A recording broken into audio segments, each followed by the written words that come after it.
Motor Vehicles plans to close the BMV in West Lafayette. What the community has to say about the closure coming up on News 18 at 6. Well, despite all the rain, all the wind, and the great loss of fall foliage yesterday, boy, that is a beautiful scene, though. Looking from the TV station towards Northwestern and Purdue right now.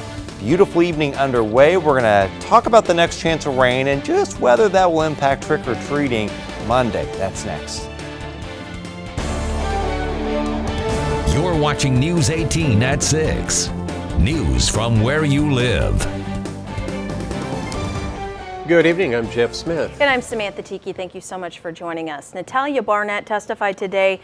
She learned nearly everything she knows about life from friends who took her in. That includes how to read, write, and wash her hair. News 18's Joe Paul was in the courtroom for the third day of a jury trial on neglect charges against her adoptive father, Michael Barnett. He has more now from the Tippecanoe County Courthouse. Natalia Barnett was the last person to testify today before prosecutors rested their case. The Ukrainian immigrant with dwarfism says her adoptive parents abandoned her in Lafayette before moving from Westfield to Canada. She says they left her in a Lafayette apartment without a walker, wheelchair, or any knowledge of the city. She says she didn't know how to read, write, cook, clean, or handle her personal hygiene. Michael Barnett and his ex-wife Christine have said Natalia was an adult pretending to be a child. Their daughter testified today she was born in 1989 and was in her 20s at adoption. Defense attorneys played videos of Natalia running across a street, walking through a grocery store, and clinging to the edge of a swimming pool. They've argued throughout the trial she was an able-bodied adult who was no longer interested in being a part of the family. One thing attorneys haven't mentioned, the fact Natalia Barnett was born in Ukraine and adopted in the U.S. Neighbors who knew her described her as smelly, unkempt, and having a 5-year-old's capacity for understanding. She credits the Lafayette family who took her in and taught her basic skills about education and hygiene. Based on the speed of this trial, we're expecting closing arguments to happen sometime tomorrow. Reporting in Lafayette, Joe Paul, News 18. Police announced a break in the case of a little boy whose body was found abandoned in a suitcase in Indiana 6 months ago. One suspect is in custody and a nationwide search is underway for the child's mother, who is now wanted for murder. Indiana State Police have identified the child as Cairo Amar Jordan of Atlanta, Georgia. He was 5 years old at the time of his death. Cairo's body was found in April when a mushroom hunter found the remains in a suitcase in the woods. Physical evidence from the scene led police to Cairo's mother, who is 37-year-old DeJuan Anderson. Anderson was last seen in California, but investigators believe finding her will not be easy. But since this investigation began, she's traveled to several locations west, including Houston, Las Vegas, Los Angeles, San Diego, and San Francisco.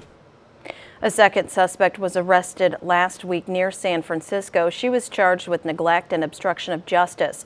They're now asking for the public's help in locating the mother.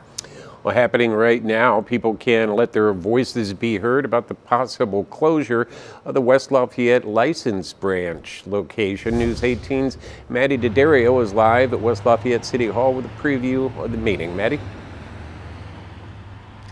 The West Lafayette Bureau of Motor Vehicles was added 2 decades ago. Right now, there's a public hearing underway at West Lafayette City Hall to discuss a possible closure of the BMV with the public. The Indiana BMV has closed 3 other branches in places like Danville and Napanee this year.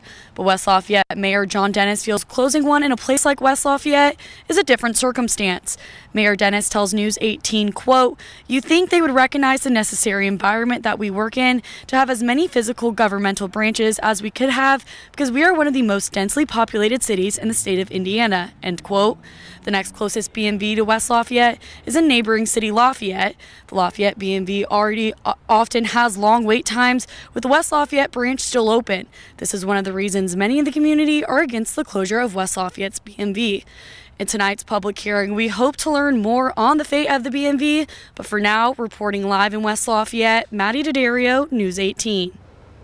Thank you, Maddie. A deputy sheriff in Carroll County claims his constitutional rights have been violated throughout his employment because of his political affiliations. He's filed a lawsuit against the Carroll County Sheriff's Department and Sheriff Tobe Leazenby. Michael Thomas ran in the Republican primary for Carroll County Sheriff this year. He claims the current administration disapproved of his run for office because of his stance regarding the Delphi child homicides.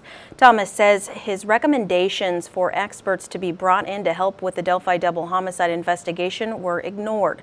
He's no longer involved with that case. Detective Tony Liggett won the nomination in the primary. Thomas claims 3 days later he was demoted from his position as chief deputy, and Liggett was promoted to replace him.